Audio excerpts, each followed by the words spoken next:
Okay, I'm now ready. Okay. Okay, so I call this, I gavel in the meeting at 5:32 p.m. Welcome to Senate, everyone. I appreciate y'all being here. I'll go ahead and do roll call. And I'll just call on everybody here. So if y'all could, when I call on you, if you could introduce yourself, pronouns, position, that'd be very much appreciated. And we'll start with B. Hi, folks. My name is Beatrice Gutierrez Malagon. I also go by B. I use she, her pronouns. I'm the coordinator for leadership at Campus Life. Also serve as the SGA Senate advisor, not a voting party for this group. Thanks, B. And Erica.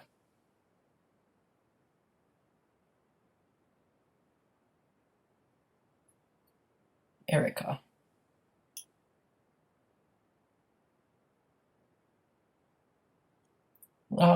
As we wait for Erica, Jose, do you mind introducing yourself? Hey, it's me, Jose. So I have cereal in my mouth. Hi, everybody. I use he, him pronouns, excuse me. And I am an alumni of UMBC.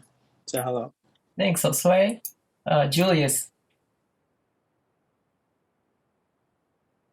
Hello. Can you hear me? Yes. Yes, hello. My name is Julius Gale. My pronouns are he, him, his. I'm an SGA Senator. Thanks, Julius. Mario? Hi, my name is Maria. I'm an SGA Senator, and my pronouns are she, her, hers. Thanks, Mario. Mati. Oh, Mati typed in the chat. Mati uses she, her pronouns, and Mati is also an SGA Senator. Mena. Hi, my name is Menna. I'm an SGA Senator, and my pronouns are he, she, hers. Thanks, Mena. Milan? Hi, I'm Ellen. My pronouns are she, her, hers, and I'm the coordinator of alumni relations. Thanks. Neil Benet? Hi, I'm Neil Benet. My pronouns are she, her, hers, and I'm an SGA Senator. Thanks, Neil Benet. Orion? I'm Orianne Smith. I'm Faculty Senate President, and my pronouns are she, her, hers. Thank you very much. Patrick? Hi, my name is Patrick. I'm an SGA Senator. My pronouns are he, him, his. Thanks, Patrick. Wendy? Hi, I'm Wendy. I use she or they pronouns, and I'm the Assistant Speaker of the Senate. Thanks, Wendy. And Z? Hi, I'm Z, they, them. I'm a senator. All right. And we're missing a few people, but we'll follow up with them. In the meantime, let's go ahead with our land acknowledgement, which is provided by the excellent and most lovely Dr. Jasmine Lee, stating, related to our value of inclusive excellence, we would like to acknowledge that UMBC is built on the native tribal lands of the indigenous Piscataway Conoy tribes. We acknowledge the painful history of forced removal from this territory, honor their history as cultivators of this land, and respect the many diverse indigenous peoples still connected to this land on which we gather, even if we are gathering online. So, thank you for that. All right. This is our agenda for today. Are there any amendments that anyone would like to make? If not, is there a motion on the floor?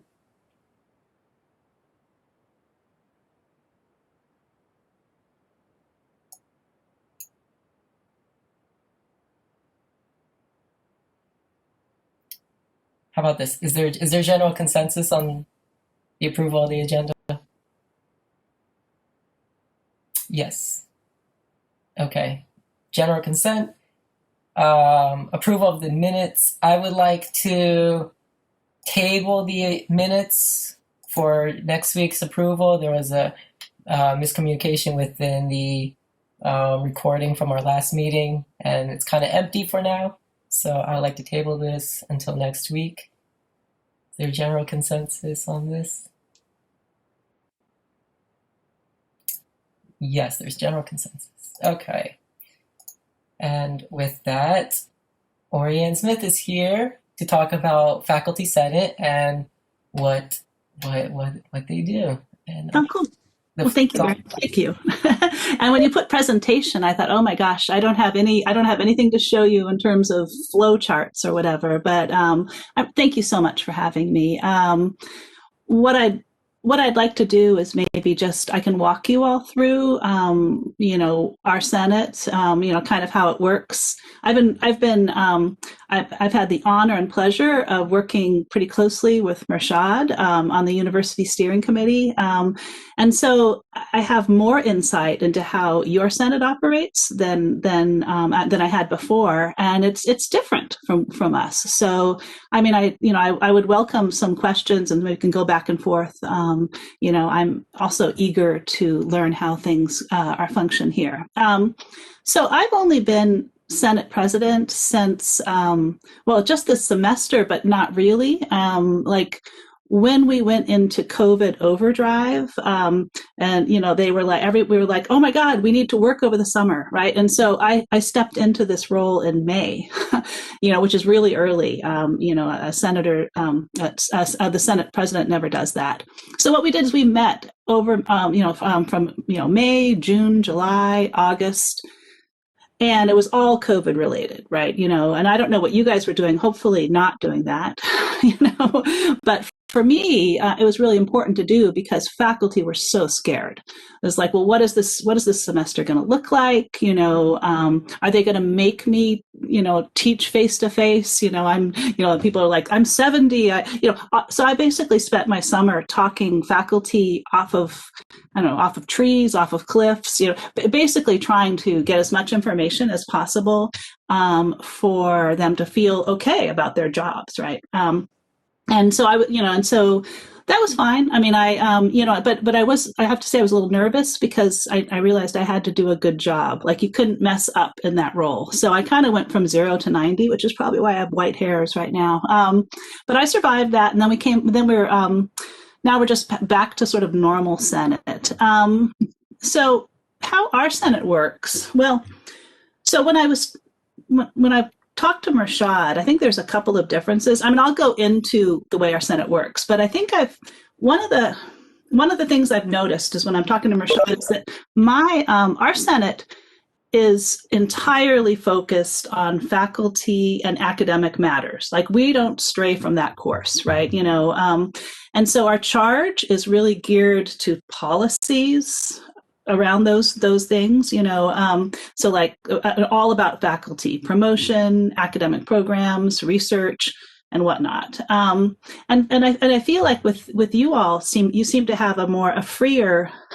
You have more latitude, right? I mean, not that we don't, but it's just the way we are. Is just our charge is this, and so it seems like you all take up other things, and we don't as much, and part of that is because a faculty senate, it takes a while for anything to get through, right? So I was chair of faculty affairs, which is it's a policy-driven committee, and it took me 2 years to get one thing through. I mean, it was important. It was like a third tier, a rank for adjuncts, and it was really important, and it was a great thing to do, but it takes forever. And so one of the reasons why that it takes so long is it's really, really representative. So we have 32 senators, and those are from departments and programs, and we also have a senator from the library.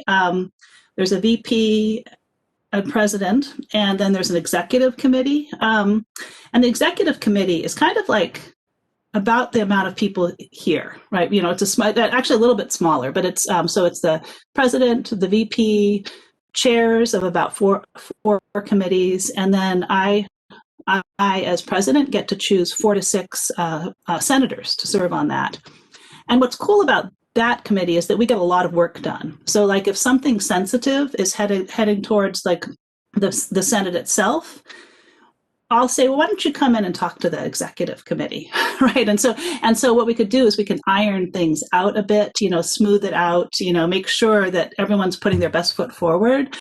And so that's kind of where a lot of the heavy lifting takes place. So the real Senate, real Senate, that it meets every the second Tuesday of each month, right? So and it's 2 hours. I would say it's a very it's huge. Like all of the administration is supposed to show up. Oh, hey, Marshad. All of them have to show up, or or really want to, and then so I mean it can be about say 60 people. It's also open to anyone who wants to show up, and so because of all of this COVID stuff, people really wanted to go because it'd be like updates from Nancy Young about about tracing and whatever, and then updates about the budget. And so we actually have gotten a lot more popular as a sort of an information, a place where people can go to get their information, right? So I don't know how. I mean, I looked at your agenda. I think ours kind of follows the same thing. It's Robert's rules. One thing we do have is that we have the president and the provost come at each meeting, and they each give reports. So first it's Freeman, right, and he's just and he cuts out right after. He'll do his a President Hrabowski thing, and then say, keep hope alive. And then he'll go off and do other important things, right? The provost, and then the provost steps in, and the provost stays there for the whole time. He's a big believer in shared governance. He used to be a Senate president at UMBC. So he gets it. And then we go into, we have, kind of like with you guys, we have committee reports. And then because it's, and then we have regular reports, and like I said, they were very COVID related or apocalypse related for this semester. Because of that, and maybe Kai, you can get this too, I try to balance it with good news, right? So it's not just like horrible, horrible, horrible things you need to know, but it'd be like, oh, look, the Student Success Center is doing great, or let's talk to Bruce Herman from the Counseling Center. You know what I mean? Like you try to, and so that's my job, and I like crafting agendas, I do, and although we do have an AA, she does a lot of other things, so it's pretty much me. My mom used to be an AA, so maybe I have it in my blood. So let's see. Yeah. Okay. So the executive committee also meets once a month, and then they do this thing that sounds fancier than it is. It's called the executive tea, and it actually is kind of fancy because when the first time I went there, it's like on the 10th floor on the president's side. There's that room. Probably some of you have been there, right? And there's the table there, and the executive committee sits like at the table, and then there's the provost on one side and the president on the other, and then the administrators ring around you. So it's very strange. It's like you've been invited to like the big kids table, And I remember when I went first, I was like, tea, that sounds great, but it's really just like, trail mix and bottles of water.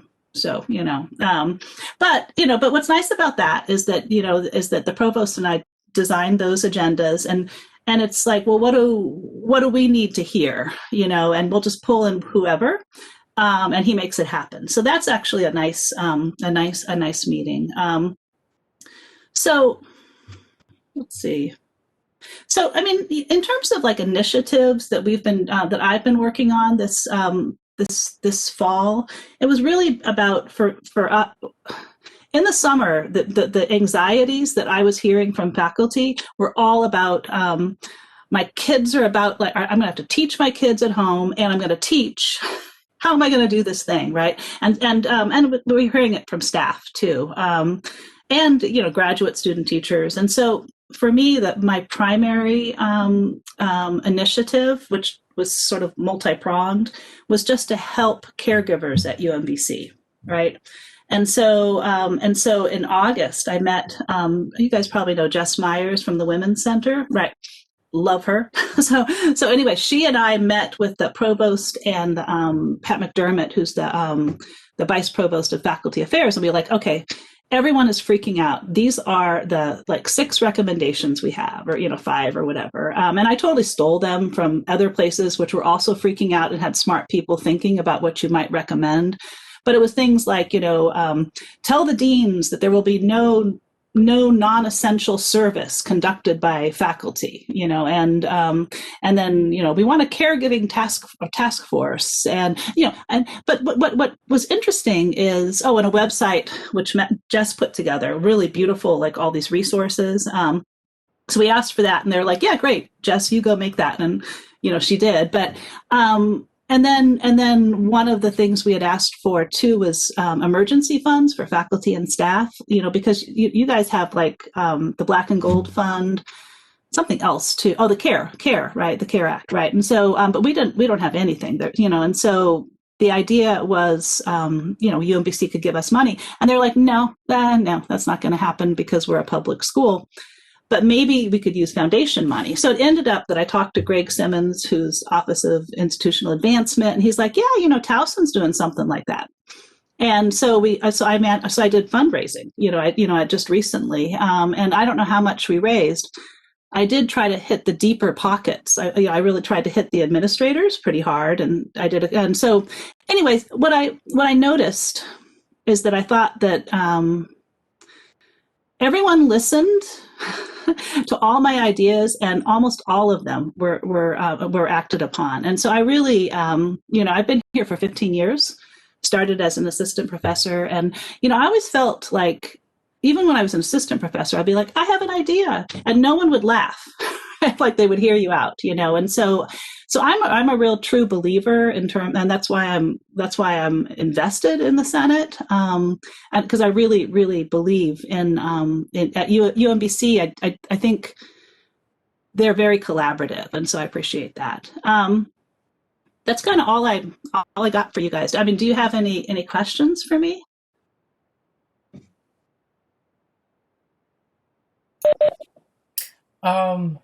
This is more of a general, broad question for our Senate. Is what are some good ways for the SGA Senate and Faculty Senate to collaborate more with each other?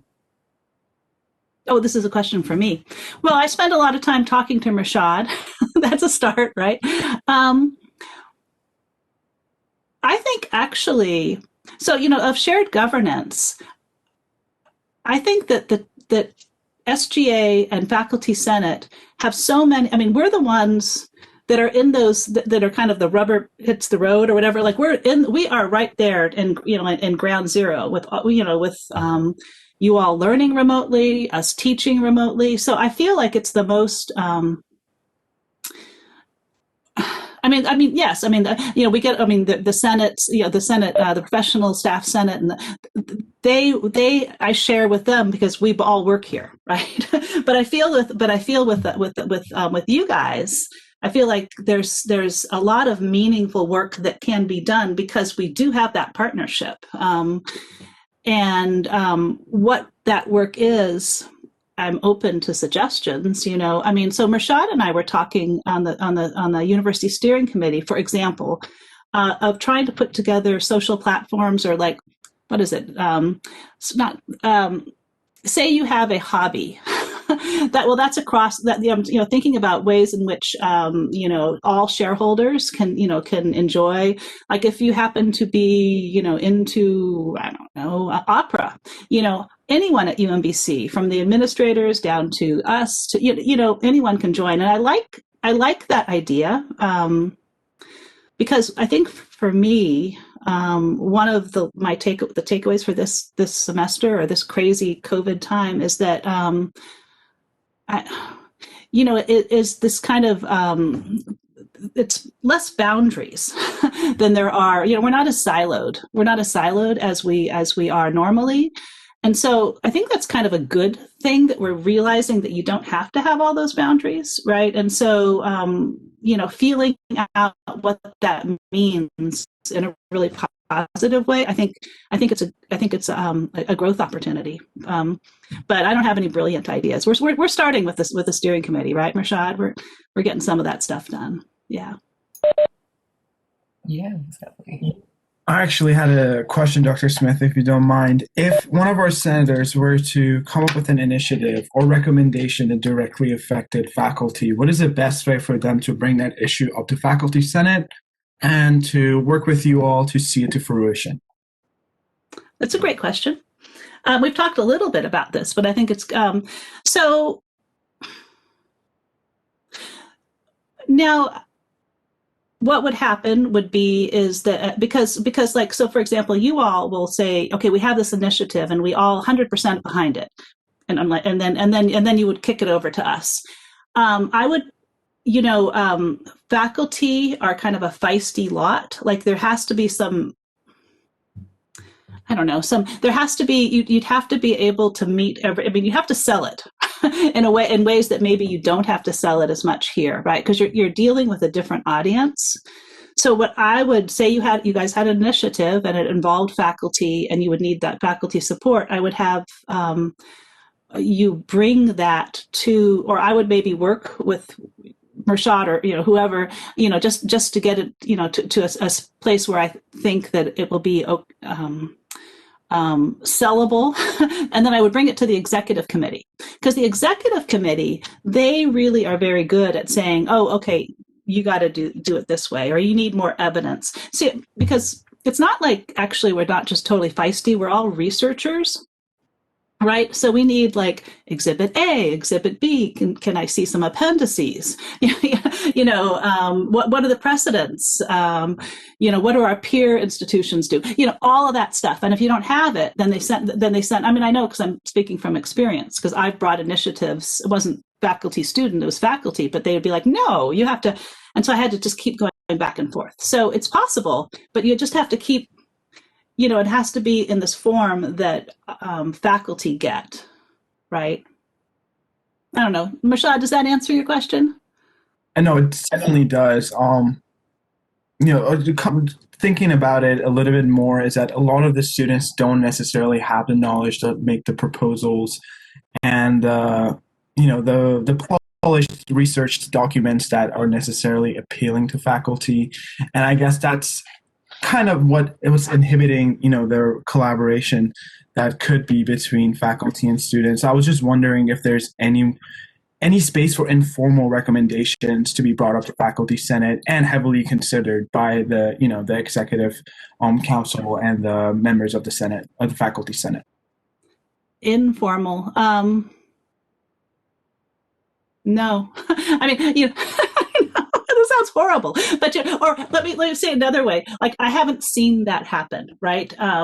Because I mean, also, and I also didn't express this well before, is that so if something comes to Senate, it's a it's new business, right? And then and then the idea is that is that whoever say Mershad would bring something to Senate. It's already been vetted a bit by executive committee. You would bring it to the Senate.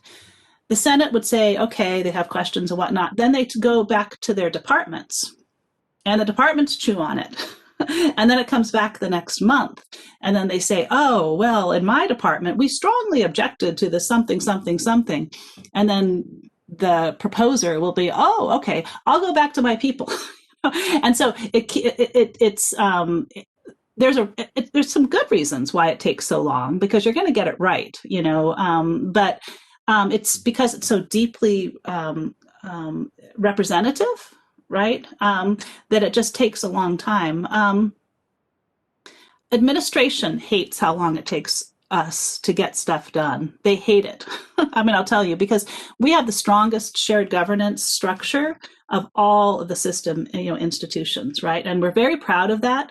But I think that the faculty senate and its committees are very touchy about like back off from our shared governance processes. And I don't know how you guys are about that, but they'll try to streamline it. They'll try. I'm like, no, and it's not even me. Like people, the UGC undergraduate committee, whatever. They're like, no, there's a line in the sand and you can't cross it, right? And so part of it is this very protective thing about shared governance. But on the other hand, I mean, I feel that idea of, I mean, I wish we had something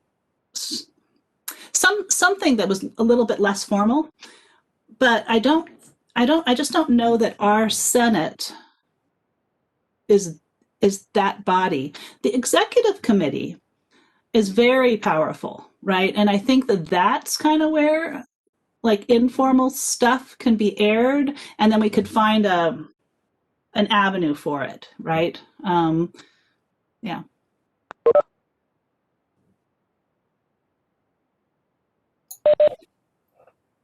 Perfect. I had another question. I know earlier you mentioned the faculty senate meetings are open to the public. How would students be able to join the meeting? That's a great question. You know, we're also so Luddites with our communication style, right? But so I was so proud of the fact that I managed to auto enroll every faculty member in our Senate group, our My UMBC group.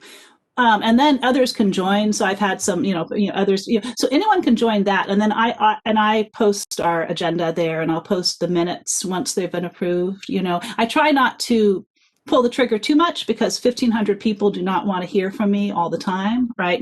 But so in terms of students, I mean, I would be happy to, it's not it's just a link. So how I'd give that out, it would be, I could give it to Rashad, I could give it to you, Kai. I mean, and it might be really interesting for you all, for some of you, to see what it's like. I mean, just to get a sense of it. Yeah.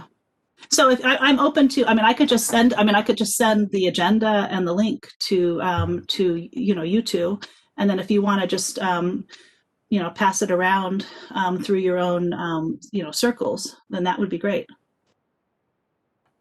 Would you mind if we shared that link and like a graphic on our socials for any undergraduate student to be able to join? Or do you want to keep it small to just SGA folks?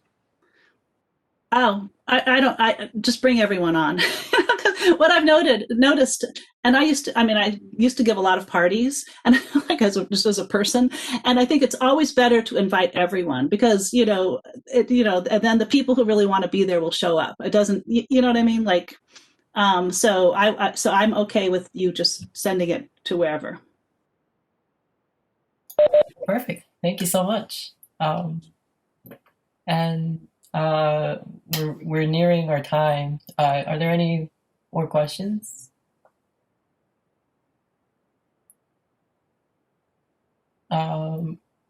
If any of us have any questions later on, what's the best way to contact you? Through your email or? Yes, through my email. And absolutely do. I mean, any of you feel free to contact me. So it's osmith@UMBC.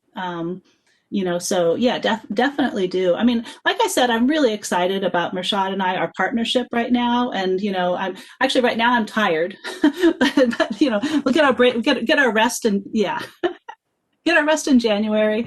And then, and then really let's do some really good work and, some collaborative work. And if you all want to bring me back here too, if we want to talk about something focused, SGA and Faculty Senate related, I'm happy to do that too. Great. Well, thank you so much. And we really appreciate you for coming such late in this night. It's 6:00. I'm a baby. Don't worry about it. All right. Well, take care. I am going to probably head out and eat, but it's nice to meet all of you and nice to see you, Kai and Rashad. Likewise. Thank you for coming. Sure. Thank you. Sure. Okay. So that was Dr. Oria Smith, the president of Faculty Senate, and I hope that helped inform you a little bit more of what Faculty Senate does with campus and how we can further our collaboration and partnership with them. Next, we're a couple of minutes early, 4 minutes early, but I see that Aaron, you've joined. Aaron and Jocelyn, would you be able to give your update from the bookstore? Yeah, thank you for having us. So hi everybody, my name is Erin McGonigal and I am the new director of the UMC Bookstore. So I actually started in February, right before things got a little crazy at UMBC and around the world. I've been on staff at the bookstore for about 10 years and I'm an alum, so I graduated in 2008. So I have large background at UMBC. My mom has worked on campus for 25 years too, so I've pretty much grown up on campus. And I just wanted to kind of jump on and say hi to everybody, introduce myself, and kind of let you know what's happening at the bookstore. We are open, as in our people are coming to campus. We are doing online orders. We've had like in-store pickup while the Commons was open. Now that the Commons is closed, we're going to just go back to curbside. We've been working with a ton of different departments on campus, just kind of helping ship out various packages for events that they're having with their students. We worked with commencement to ship out all of the graduation packages in the spring. So right now we've kind of moved from a bookstore really to a shipping store. But we're kind of here on campus to help you with anything you guys need. So if you can think of anything, mostly I wanted to jump on and say reach out and let us know. And we're kind of here to help you with that. And then the other two things is normally in the spring, we meet and go over our CMI survey, which we do in the fall. However, because of COVID, we were just so busy this spring kind of shifting gears and getting the bookstore virtual that I just didn't have the chance to reach out to you guys. So I wanted to kind of go over our survey results with you. So CMI is our Course Materials Initiative. We started in spring of 2016. And it is our version of inclusive access. That's kind of like the buzzword for it in the industry. It just means that when you are registering for a course, you'll have a course note that says your course is CMI. I'm sure that you probably have all taken at this point at least one CMI course. I think we have 100 different courses in CMI at this point. But we'd like to just kind of take a beat every semester to ask what students are thinking. Do you want me to share the presentation or just kind of go over it? I'm not sure how formal you want it. The floor is all yours, so whatever your Okay. preference. Let me share just so you can see the screen. All right. Everybody see that? I'm at my home desk and I'm not used to. Okay, you can see it. Great. So this is for fall 2019. We didn't send one out for 2020. I think that students and faculty have just been going through a lot of different changes and we didn't want to have to bog anybody down with a survey. But we've been sending them out every semester since 2016 and the results are pretty much continuously positive from the students. So this survey we sent to 5,418 students. We had a 14% response rate. That's a little lower than what we normally get. We normally get a 21%, like anywhere between 21 to 25% back. But again, I think a lot of the students are starting to take CMI. They've probably taken these surveys before, so we're kind of seeing a lower response rate. So we always ask like the percentage of undergrads. So as you can see, when we started this, it was almost all freshmen, and now we have like a good mix of freshmen to seniors. And then we ask if this is your first CMI course. And again, when we started, the no was like really low, and then the yes was really high. So I'm glad to see more and more people are participating in the program. We ask if they've used a digital book before. Most people, again, as we survey more and more, and as we've started in 2016, 2020, we're seeing more and more digital materials kind of be where everybody's kind of shifting nowadays. And so like the meat of it, and this is really for us, is to check how we're doing. Like, how are we marketing this? How is the information getting out there? So was instruction provided? How easy was it to access? Do you think that there's cost savings, and how functional are the various features? So the yellow is how important that is, and the black is how we're doing. And I think the cost savings is always going to be where we're never going to be saving enough, like unless it's free. And I really there are a lot of great OERs out there right now, and I know that campus is really moving towards those. So I'm really excited to see how the OER is going to take off on campus, and that's really where like your most cost saving obviously is going to be. But CMI is going to come in second. So I think that we're doing a pretty good job with those kind of results. And then we ask like how convenient it is to have it billed directly to your account, the benefits of having the access to 2 to 3 years. Now we have most of our access actually is perpetual, but we still have 1 or 2 publishers that are 2 to 3 years. How important is it that you get your 10 pages to print? And how important is it that you can check out a book in the library? So currently, because of COVID, you can't. But the bookstore actually has a couple of these texts available. So this semester we did have, I think I had 1 student who reached out and wanted a physical book. So I was able to have them borrow that just directly from us instead of the library. Finally, we say, would you like to see this program utilized in other courses? 71% of those surveyed said yes, they want us to continue to expand CMI. And then this is the part that I really like. So at the end, we have a comment section, and we spend months reading every single comment and kind of categorizing it as positive with suggestions, or just negative comments. So like, we don't like it, or it's just still too much money, that kind of thing. And so we got a 70% positive with 18% with positive with suggestions, which is just, I think it shows that the program that got a kind of rocky start back in 2016 has really taken off. So we kind of just lump all of the comments. So like where it says expand CMI, they could have said like, oh, we'd like to see this in more classes. So we just do the basic gist of what the comment is. But as you can see, 219 people told us that they wanted to expand it. 133 said they liked it.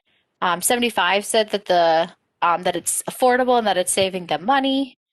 Some other things, they like that the billing's convenient. They find that it's useful, that it's easy to use or easy to access. And my favorite one is there's less to carry, or like I don't have to carry as much in my backpack. That one had started at 1 or 2 comments, and every time we do the survey, it's climbing up there as a more and more popular thing. Like, I don't have to carry these heavy textbooks anymore. And then the next one, and this is where I find out where the bookstore needs to do more marketing or reach out. Because this is where people are saying, I really like the program, and then it talks about what they wish the program had. And a lot of what students are saying that they wish our program had, it has. So a lot of students say, oh, I really wish it had offline access. Well, through VitalSource Bookshelf app, you can download your book and have offline access. They prefer physical books. Well, we still have the books available in the library, or you can do a print on demand option. They want longer access with the textbook. And like I said earlier, a lot of our textbooks have perpetual access. It's only 1 or 2 of our publishers. So we have about, Jocelyn, I think it's 8. Correct me if I'm wrong. Yeah, it should be 8. I think it's going to be 9 soon. So yeah, we have 8 or 9 publishers, and we have the big publishers. We have McGraw-Hill, we have Pearson and Cengage, Wiley. We have all of the big publishers. And I think for all of them except Cengage, we have the perpetual access for those books. So this area is really where I know as the marketer, because that's what I did before I was the director, where we really need to focus and get the word out to students that the program has a lot of what they're asking for. And then finally, the negative comments, that they still just prefer the physical book. A lot of teachers will adopt a textbook and then not use it. So we're working, actually, tomorrow I have a meeting with the Faculty Senate to try to help. We're working on a new adoption tool that we're hoping using that is going to really help instructors know, like, okay, well, this book isn't required, but it might be recommended, and to really help get all of those adoptions so that instructors aren't necessarily adopting books that they're not going to use. And then there's no offline access. Again, we do have offline access. And again, the pricing is never, I think we're never going to be perfect with the pricing, but I am pretty happy with where our pricing is right now. So that's a quick overview of just where we are with the CMI. Does anybody have any questions, or before I kind of switch gears to our other tool? I don't want to keep you guys too long.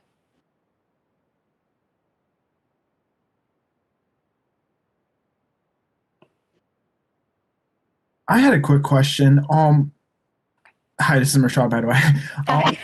Do you have any infographics or anything that describes these informations that we could put out on our social media for the undergraduates to see? We are working on it. So I was the marketing and the CMI person. So Jocelyn, I completely forgot to introduce Jocelyn. Jocelyn is the newest member of the Bookstore team. So she just started last week. She was a student, so she's worked in the Bookstore.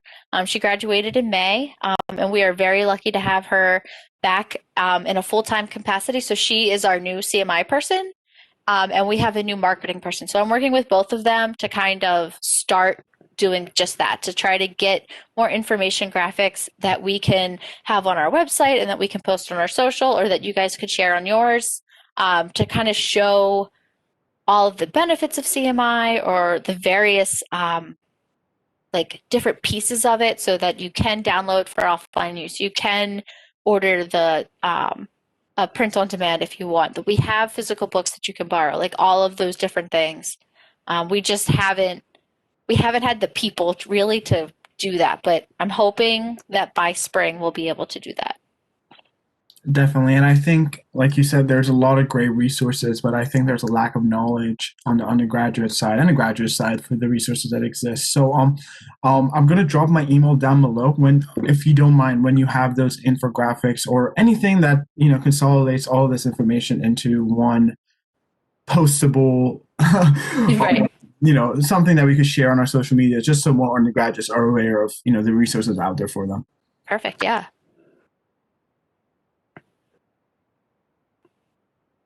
All right. And then the other main reason we wanted to kind of jump on here today is we're going to start a new program. So Vital Source is who does the ebooks for our CMI program, but they are also just a textbook tool provider.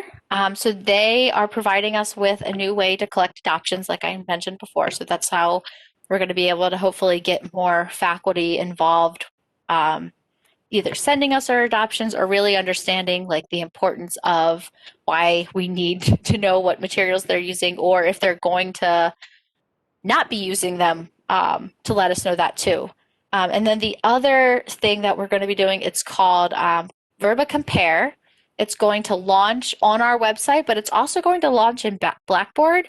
And it's going to be an area where students can go into Blackboard and see their course materials that they need for those courses right there in Blackboard, instead of having to come to the bookstore. And they can also purchase those materials right there in Blackboard. So I'm going to share my screen real quick, so you can see. So this is an example of what it will look like when you come onto our website. So it'll say, UMBC, you'll select your term. And this is very similar to currently what it looks like on the Bookstore website when you're going to look for your course materials. We don't have it launched in Blackboard yet, so I can't really show you what it's going to look like, but it's going to, when you log in, there'll be a card that'll say your course and what materials are for that course. So we are going to, and Jocelyn, I left my notes at home, so if you could remind me which ones. I think it was Econ 101. Yeah. Yeah, with Bing Ma. Okay, so. Why is that working? Hi guys, by the way, I'm sorry I never verbally said hello or anything like that. I figured Erin did a great job introducing me, but all right. I'm gonna try to restart this.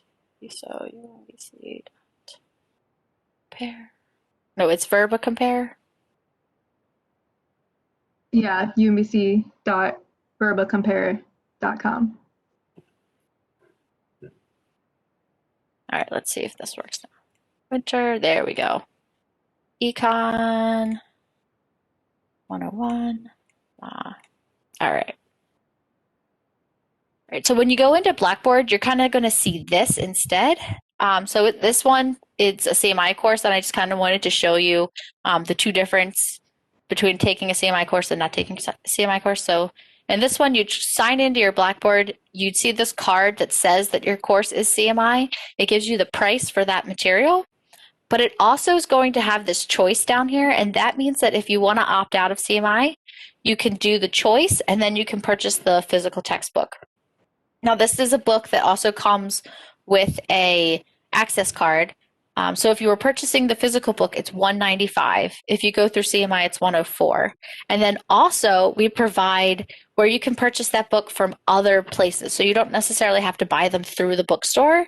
But keep in mind, if you're purchasing a book like this that has an access card, you're purchasing, so where it says from the web, that's just the book. And then you also have to purchase the access card. So for this one, I believe the access card, if you purchased it directly from the publisher, is like $69.99 or $59.99. So it would be the $67 for the book plus the $69.99 for that access card.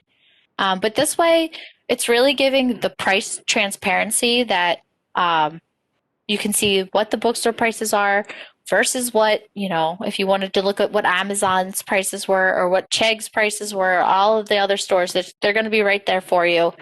So you can do all of your shopping and price comparing right in Blackboard without having to have a bunch of different tabs open and do all of the price comparison and all of the different ways that you do it. So I think that this is a really good move forward. That's it. That's what I want to show you, that this is where we're going. We're hoping that, that the bookstore is here more to provide the information, less to, yes, we want to sell textbooks, but really we're here to provide the information. We're the keeper of that information. We're here as a resource. We help people who, if you have questions while you're taking your CMI courses, if you have issues with your different web assigns or any of those, like I've worked with a lot of the publishers to learn how to kind of jump on and do quick problem solving so that you don't have to go to tech support. Sometimes I still have to send people to tech support, but at least we can, we try to help as best we can. Just as like an extra resource for campus. So that's why I really wanted to jump on today and tell you guys that we're here. We're here to support you. We are part of campus, so all of our, like any kind of profit that we do make goes right back into the university. Wow, that's wonderful. I really enjoyed the progression in terms of the new Verba compare. It's really pretty progressive in terms of like consolidating data. Yes, we're really excited about it. I know directors before me were hesitant because sometimes our pricing isn't the best, but I'm hoping that, our job isn't necessarily that. It's to help you guys find the best pricing or find the course materials that you need. Right. And I'm glad that we're able to provide that resource. All right. When do you think a version of this would be up and running by? So we're shooting for winter. Oh, this upcoming. Yeah, so we're shooting for winter. That is the goal. We're working with the Blackboard team and the Vital Source team to get that going. Fingers crossed, if it's not winter, it definitely will be spring. Wow, yeah. And I don't want to echo and repeat what Michelle said earlier, but I think it's really important to get this out there so students know about it or expect to know about it. So in terms of SGA's social media presence and putting that out, can definitely collaborate on that and getting that out there. Yeah. So we just had our big holiday sale this week. So we had about 100 orders today that we pulled and processed and shipped out the door. So our goal is, once that kind of settles at the end of the week, to really focus on getting that kind of information graphics ready for you guys. Oh, wonderful. Thank you. Does anybody have any questions for us?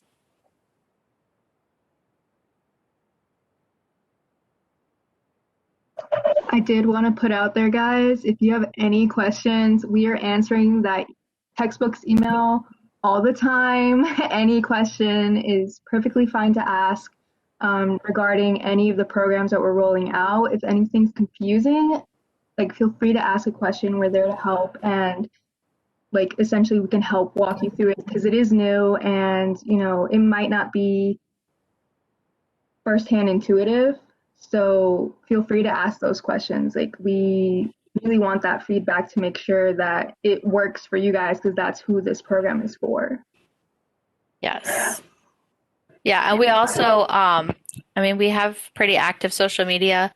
I have all of our social media accounts still.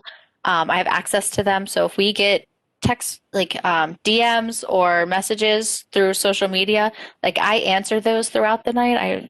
It's just part of what I've always done. So I'm continuing to do it. So pretty much if you message us on social media, I'm probably the one responding to you. And we will respond. I mean, normally I'm like, I go to bed at midnight. So if you get to us before that, I probably will answer your question.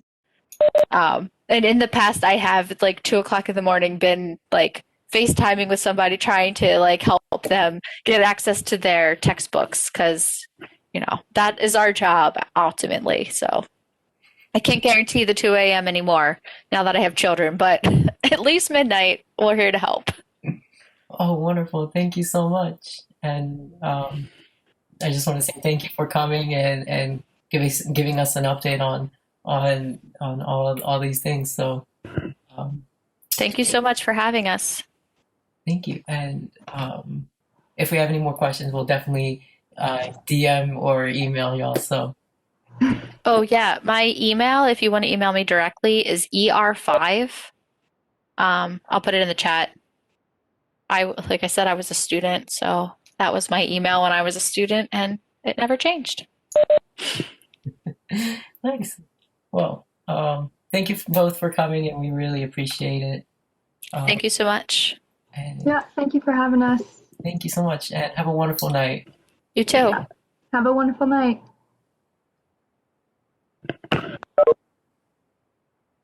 Okay. We are. So that was a presentation from Erin and Jocelyn from the bookstore, and we are right on time with the JL.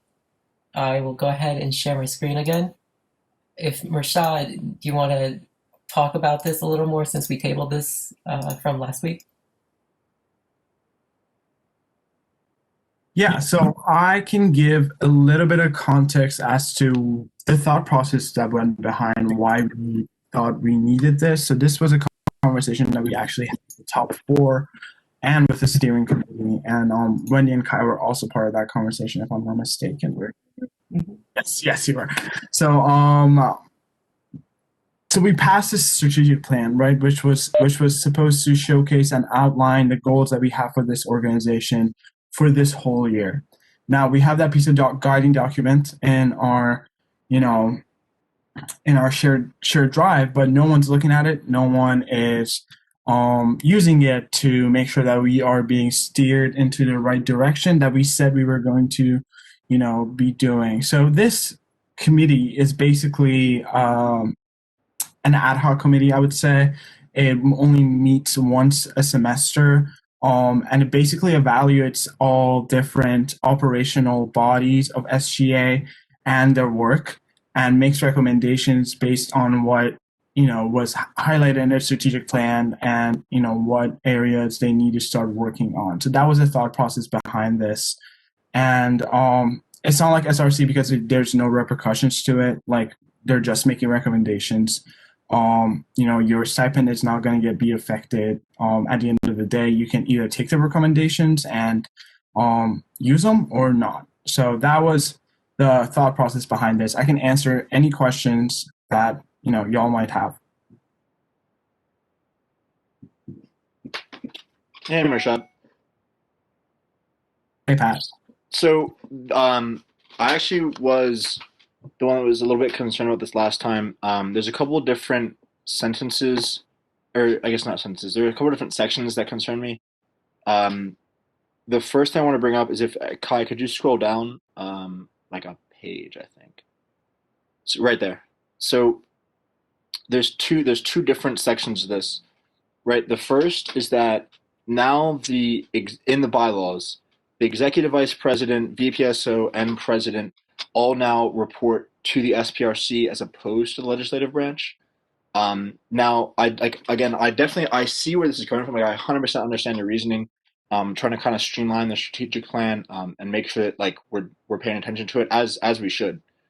Um, but I do worry that all of a sudden what we've created is a committee that the president is the chair of, presides over the SPRC, and then all of a sudden, instead of the executive branch sort of reporting to the legislative branch on items that they're doing, making sure that we can stay in communication and check each other if necessary. It now is that the executive vice president and VPSO, and I believe treasurer as well, now report to a committee that there is representation on from different bodies, but that is chaired and presided over by the president. And so while I don't think that, obviously I don't think you're going to misuse this or that your executive will misuse this, the thing that I talked sort of extensively about last time is like when we rewrite bylaws and when we change things that are like very, very kind of fundamental to the SGA, we have to think of, okay, how could somebody misuse this in 5 years' time when we're all gone and there's no one left to sort of say, oh, that's not how this was intended? Because this can be interpreted any way that anyone kind of sees fit down the line. And I very naturally, very sort of fundamentally, just sort of disagree with anything that would pull power and sort of the power to check and to produce balance on the executive, especially in the account that the executive president would be presiding over this committee. That was sort of my thought process on this, but I'd be happy to hear anything else. No, definitely. That's a really, really valid concern. To combat that, we did two things. So the executive president and SG advisor are the people that are going to be organizing the committee. However, they're ex officio members. They don't have a vote. They don't have a say. They're only providing, their own perspective as the executive president, because the executive president has to submit a monthly report as well to the SPRC. And they just have the burden of organizing the meeting and running it, basically, and providing, making sure that they have a representative from every body. They don't necessarily have that much of a say. The rest of the members, besides the executive president and the SG advisor, will be voting members of the SPRC. And also to give you guys a little bit of background as to the reports. So the monthly reports were part of our bylaws for the longest time, right? But no one actually utilized it. So this is going to formalize a process by which the top four and every operational body is going to provide a monthly report as to what they're doing. So it's kind of more of a check on executive branch than there was before, just because before this year, no one wrote monthly reports. No one knew what the VPSO was doing. They weren't necessarily coming into Senate or Finance Board to explain what they were doing. It was just a trust system, right? But this kind of formalizes that and requires them to submit this monthly report to the SPRC.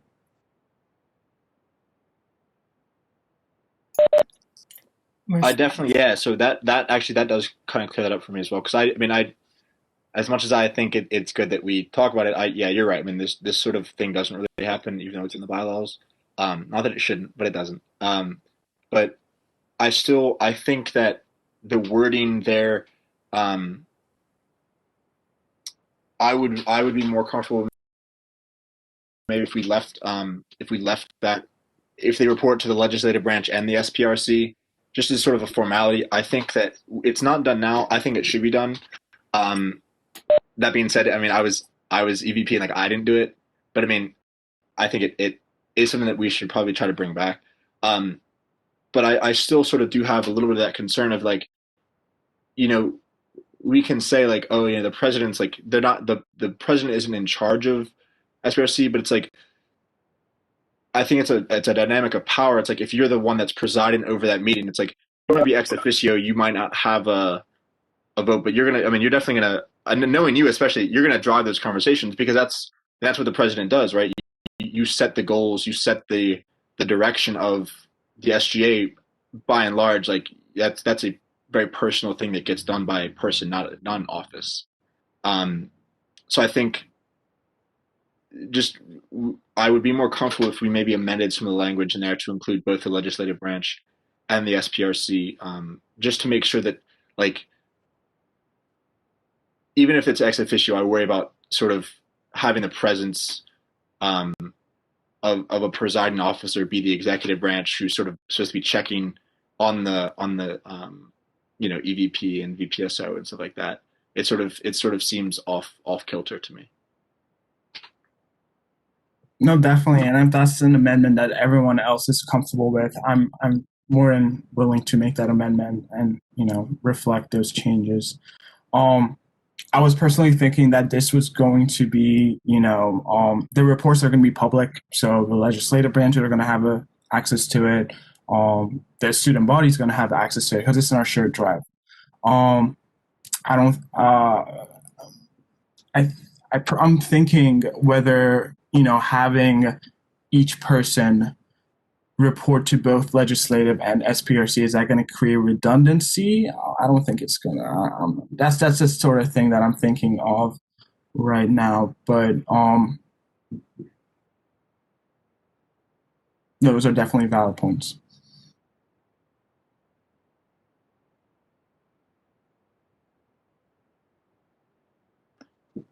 Yeah, I definitely think I definitely think you're right. Like there sort of would be reporting to SPRC and to the legislative body would kind of create like some redundancies and stuff like that. But I do worry that we have it structured right now where the EVP and the president and everyone's supposed to sort of say to the Senate or finance board, this is what we're doing. This is what's up. This is how I'm doing my job well. Whatever's happening. If we then take that and we sort of constrict that and put that in a committee where there's one, I think it's 4 members, right? It's one from each body, and then it's like EVP, and then treasurer. Is that correct? The structure of the committee that you're proposing? The membership of the committee would be fluid. It's based on each operational body. So, for example, if an executive branch there were like 4 different bodies, each of those bodies would have a representative that would sit on the committee. Yeah, so again, I definitely see that, let me preface, this is needed. Like what you're proposing is very needed, and I think it's important. But I worry again that that to me worries me more because that it seems like there's a lot of tilt towards executive branch in this committee. And I think that it's important that there is still a check from the legislative side of if there's only one senator in the room there and there's 4 heads of executive committees or executive offices plus EVP and president and whoever else, there's a lot of room there for not a check. I don't know how else to phrase there seems to be a disconnect there between the Senate and then the executive branch. And I guess, and also finance board. I'm not a finance board member, but one of each, and then a lot of executive. No, definitely. And Patrick, if you want to work with me to clear up some of the language on this, and then we can reintroduce it next week as amended. Yeah, if that's all right with you. I don't want to be the only senator speaking as well. Does anyone else? Because I'm not the only vote, of course. If anyone else feels like this should be passed now, please. I recognize what you say, Patrick, and I'm totally down for updating the language further. It makes all clear sense for me. But this is also more of a recommendation-based system. It's unlike the SRC where stipends are affected. This is more of a check and recommending what the other body sees to each other. So I'm fine with amending it right now and then passing it. I'm also fine with tabling it and bringing it back next week with enough more clear and updated language. Yeah, I kind of want to also clarify the charge of the group, just so we are all on the same page. So the people that are going to be sitting on this committee are basically going to look at the monthly reports for that whole semester, and also look at a strategic plan, and then make recommendations to each operational body based on the charge of that operational body and the initiatives that are happening between them and their representation in different shared governance committees, and determine whether they have been doing the things that they said they would do at the beginning of the year or not. I'm not entirely sure if there's room for corruption, I guess, or some sort of using the system to skew the decision based on each branch, just because there is no decision being made, right? We're just looking at reports and looking at a strategic plan. If it's in line with the strategic plan, then that operational body is doing great. Keep doing what you're doing. If it's not, what are some areas that they can, focus on to start working on to, hit those goals that we put on the strategic plan at the beginning of the year for next semester? If I could ask real quick, the part of also reading is like the bottom there, it's like decisions made by the SPRC. So we just like the decisions made are just like the recommendations that would just be say, like you should do this more in line with the strategy. Okay.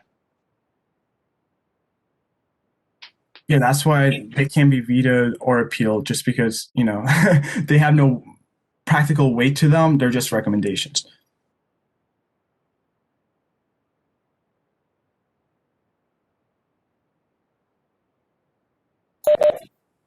Are there any other comments from senators or any other outside SGA people?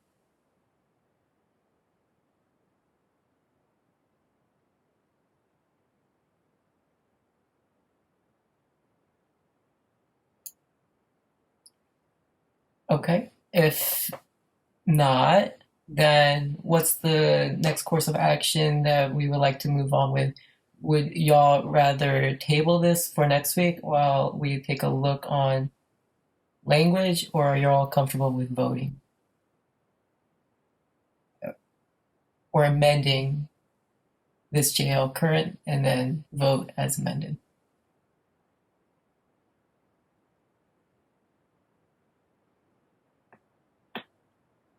Okay, I see a few people have mentioned in the chat that they are okay with voting. So if that is okay, then is there a motion on the floor for an amendment or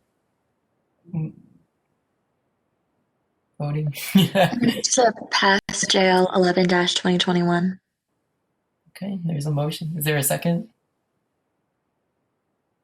And there's a second in the chat.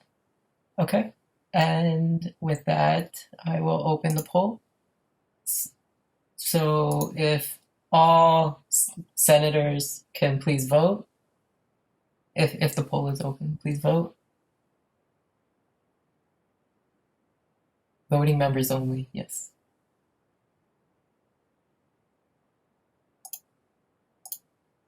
Sadly, I can't vote in my own poll, so I guess I have to do this.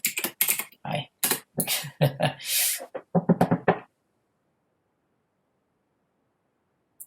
Okay. So, with that being said, I believe there are number of senators for. There are 0 opposed. There's 1 abstaining. And I guess 2 not present. And with that, this JL passes the Senate. Congrats, Rashad. What's today? It's not a victory for me. It's a victory for the organization. But if anyone has any concerns or they think of anything before tomorrow, please come to Finance Board and voice those concerns. Just shoot me a text, because this is going to, like Patrick said, it's going to affect a lot of things. The recommendations that SPRC makes, is going to affect the daily work of the operational body. So we want to make sure that it's as bulletproof as possible. There's no holes, there's no room for error. So if y'all have any concerns regarding this, just reach out to me and we'll talk about it. And we'll table it at the finance board if need be. Wonderful. Thanks so much. And we'll move on to our next item, our Senator Initiative. If you're comfortable, if you could start with your.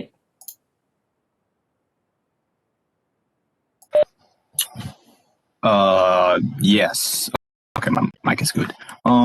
Yeah, still working on the proposal. Things got a little interesting now after that faculty presentation from Dr. Smith. I'm thinking of probably trying to get a meeting with B. I don't know this. I gotta look at my calendar again to see if there's be a good time this week to work on the completion of the proposal. I'm working on it though. It's like straight bullet points right now. I want to try to like brush it up and try to make it more like a written formal document. And from there, possibly staging a meeting of some sort with Dr. Smith of Faculty Senate and seeing if I can use that avenue as well. Also, I also will try to get in touch with that admissions office, but the relative timetable of that, who knows? Honestly, it's probably going to during Christmas time. Who knows? Hopefully, people are up to work over the break. I don't know. So we're gonna see how that's gonna go. It's just probably gonna be a lot of different meetings, stuff like that.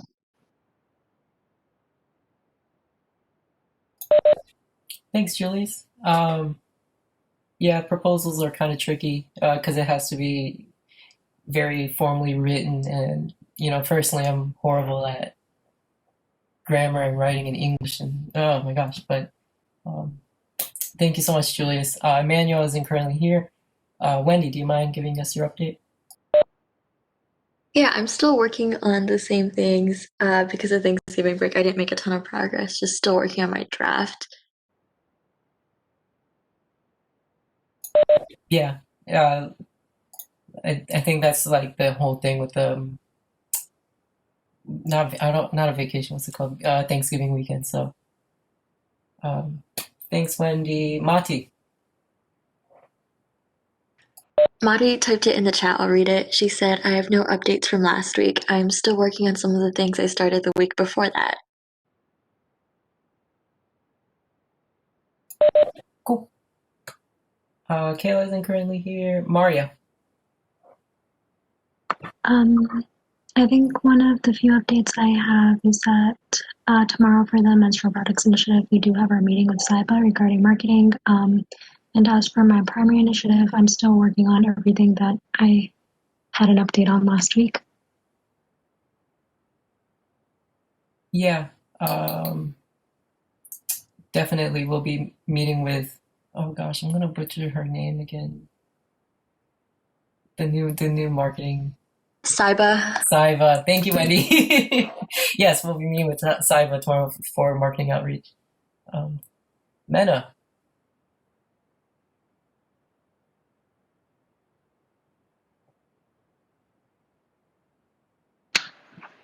Sorry. Hi. I don't really have any updates either, just because of like move out and like moving in and Thanksgiving break. But I will continue working with the Office of Sustainability, moving forward, just targeting students for educational purpose.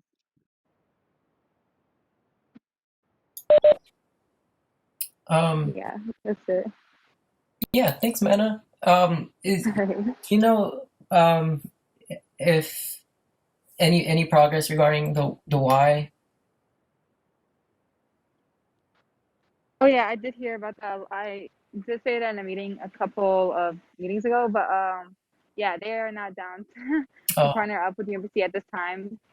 So yeah, there's that. I think they honestly have a lot of business in them. They might be a little bit scared of maybe like getting more people than they can handle because of the right restrictions because of COVID. So I'm not really sure exactly why, but I'm thinking of maybe reaching out next semester to see if they would rather work then or not. But yeah, I don't think I'm going to be working on that for a while. Oh, sorry to hear about that. but you're still doing a Amazing. lot of great work. Very much appreciated. Nail, Thank you. So I put done for mine because like all through break and even this week, I had like 3 projects due and I have exams all this week. So I kind of like set a little, what's it called? Like a checkpoint for myself so I can just like focus on my schoolwork right now. And I think like once exams are over, I'm going to send out another survey just to like get back with the groups again. And I'm going to start picking up. But for like now, I just need to focus on exams. So I'm not doing anything. Right. Things will start to pick up more when we get into January. Patrick. I haven't actually been able to do much this week. It actually turns out, so my roommate got COVID, so I had to move out. So I am currently remote from home for a few days. So I've been really disoriented and not been able to get much work done between that and Thanksgiving and all that stuff. So I need to, I think, kind of reset and figure out what my plans along with Reem are for next semester, and just kind of get that mapped out so we can figure things out from there. But yeah. I'm sorry to hear about your roommate and your living situation. Z typed in the chat, email to SEV, and waiting for a response. If you could remind me, Z, I'm sorry, you might have mentioned this in our last meeting, but what is this in regards to? Setting up like a game night during winter semester, like virtually. Oh, okay. And is this more for like community support, or is this in regards to like promoting the well-being app? It's mostly for community support and like mental health because it's basically trying to get like avoid isolation is basically the purpose. Oh, okay. Yeah. That's wonderful to hear, especially with the winter semester approaching. It's very important to have that community intact. An update from me personally. We'll be meeting with RSA tomorrow to figure out budget. Creating an MOU with ResLife and RSA is always fun. Got to figure out how to make an MOU. So that's wonderful. Yeah, are there any questions before we move on? Any discussion points that I would like to make? I would like to move into like a 2-minute period of discussion on initiatives. Sure. Is there a general consent? Consensus? Consent? I don't see any disapproval, so I will assume there is general consensus. Okay, I just wanted to briefly, so we talked about accountability at the beginning of a semester, and I think it's time to retouch on that again as a semester's ending, right? So for this whole semester, you all have been reaching out and emailing people with no tangible outcome, except Kai's initiative. And I'm not pointing fingers right now. I'm just stating the truth, and that's just how it's been. And I'm just worried a little bit about the state of your initiatives. Honestly, with the pace that you are all moving forward with, I'm hoping that you all will be able to finish your initiatives by next semester and, be able to arrive at some tangible outcome. And, I'm just week after week of just seeing these updates and just seeing that, I emailed this person, I emailed that person, waiting a response, waiting that response. Some of them must have responded with this whole semester, right? So there must have been some sort of movement on y'all's initiatives. But I don't know, I haven't seen that. And I'm sorry if it's like mean or kind of upfront, but I just want to express that. And I hope that, moving into next semester, we start stepping on the pedals and actually achieving some things regarding our initiatives. Now I understand that there's a lot going on, and that's completely understandable, right? That's completely understandable. We're reaching final season as well, so focus on your academics and all that. But there's a lot that you can do in this virtual environment, and we have seen that. We have seen that happen, and I'm seeing it every day with my executive officers, and there's no reason why it's different than the senators. They're students, y'all are students. So,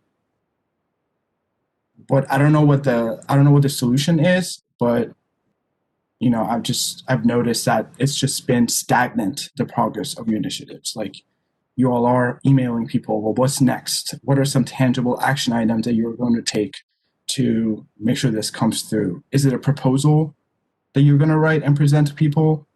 Is it, emailing their boss if they're not answering, CCing Candace or me or Kai, emailing him twice in 1 week? Because you all just can't go with, one email a week and writing that as your update and hoping that your initiative is going to come to fruition, because it's not, if you're not following through with it, if you're not putting the passion in it. And I can't speak for everyone because, people are different, but that's just my observation. And if anyone agrees with me, they can come forward and say it. And if not, then I'm sorry, but this is just what I've witnessed. Oh, B has a thing. Thanks, Kai. So I just wanted to say, although there may be some truth in what Mershad is saying, I did want to point out that although we probably hear a lot of, I've emailed this person and we're waiting to hear back, for the most part, I want to say that it's been different folks that have been emailed since time has passed. So it's not that they're saying they're emailing the same people. It's that initiatives have been getting changed and they're jumping to different initiatives, and they're also jumping to different folks that they're contacting. So although, again, there is some truth in what you're saying, Mershad, also keep in mind that, what you dubbed as Kai's initiative isn't the only initiative that has actually been happening. The menstrual products initiative that Julius, Kai, and Wendy and Mena have been working on. There have been also other initiatives that have come to fruition. So I just wanted to balance this out a little bit, because I didn't think it was fair that you kind of put it out there as if not a lot has happened. Because there has been a lot that has happened, and there have been multiple folks that have had to bounce around from initiative to initiative whilst all of these things are happening, just to make sure that there is some kind of productivity happening. So I just wanted to make sure that was clear as well. No, definitely. 2 cents. B for saying that, and I didn't mean this to be negative in any way. I was just stating what I observed, and I wasn't discounting any of y'all's effort. Y'all are doing great. Continue doing what you're doing, but there's always room for improvement, right? And we're reaching the end of the first semester, and it's time to sit down and evaluate the work that we've done, and to see if we've done enough or not. And I've been doing this, and everyone else in the executive branch has been doing this. And, I think, again, I'm not trying to put anyone down. It's never what I'm trying to do. If anything, I'm always trying to put people up. But it's also important to be honest with yourselves and realize that you're getting paid for this position, right? You're getting paid for this position, and you're getting paid quite a lot. $3,000 in a virtual environment, $2,500, however much it is. It's a lot. And you got to evaluate whether you're doing the work that is warranted by that money that you're getting paid or not. And like B said, y'all have done great work, but is there room for improvement? That's the point I was trying to make. I wasn't trying to be feisty or rude or, I was just trying to express that there's always room for improvement, and it's up to you all to look into yourselves and to your work and to see whether you're doing the work that is needed or not. And that's just my 2 piece.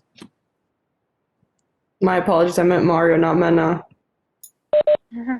I noticed that.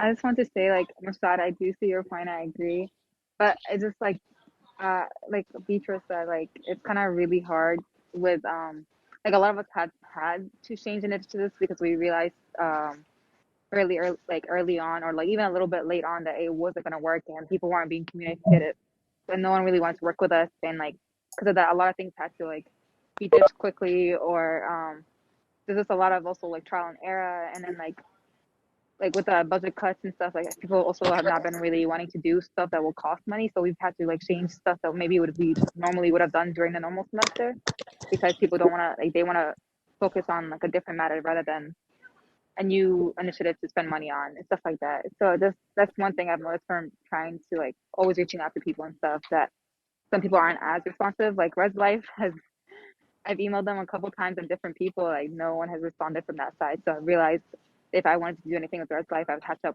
approach it in a different way and stuff like that. And that only like that takes some time to also like work through. So this is I feel like other people have also had similar experiences. So that's my take on this. Naila Benet, I see that your hand is raised. Yeah. So, first I'd like to say, like, I think this is a good discussion to have. Like, I really enjoy when organizations can hold themselves accountable and like look into what's going on. I think like all the points coming up are like very valid in all respects. And I think one way we can like I know for me, like I have an initiative that's happening in spring semester. And like I said, like I have a lot of work to do right now. So like I don't want to pause my initiative, but like I really need to so I can make sure I get my work done because like school comes first. And I know like what Minna said and Beatrice, like a lot of people just aren't answering emails and like initiatives are changing around. But it's also true what Rashad said is like there's always room to like find something different and improve or to see if you can switch or change things. So I would like to propose maybe setting up another initiative workshop so we can all like kind of go through each other's like points that are just making us slow down a little bit in our initiatives and try and either enhance aspects to make it go faster or get rid of some things that might be holding us back so that we can bring some of this to fruition before the end of the semester. You guys can tell me what you think about that. This is a very good and important phase of discussion, but we are running a little behind on schedule, and so I would like if we could table this discussion for next week, if that is something we are all okay with. Because I do agree this is a very important and much needed discussion to have, and we can definitely talk about setting up another workshop this winter. Yes. So yes, I'm sorry we have to table it, but we do have to move on. I do apologize for that, but thank you all. That was very great not roundabout. It's a very great discussion to have with. I want to say a round table, but we're not in a round table. So yes, we'll carry this on next week. Is there any shared governance committee updates before we move on? I didn't receive any emails.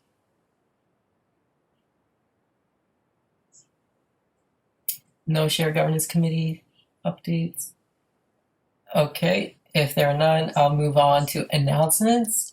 I wrote here that we have a alum senator panel that's going to be hosted by Milan right after this meeting because it would like to be a closed panel session and have it non-recorded. So this will happen immediately following the meeting. And, thank you, Wangoi, Jared, and Josue for coming. And we'll start that very shortly. I do have a Senate announcement. So sadly, Kayla Dunn has resigned from Senate. So we do have a vacancy open for the Senate body. Application will be posted immediately following this meeting and will be open for most likely 2 weeks. And if anyone has any questions regarding this resignation, feel free to contact Kayla she can speak more about it. And that is my Senate announcement. Are there any more announcements anyone would like to have?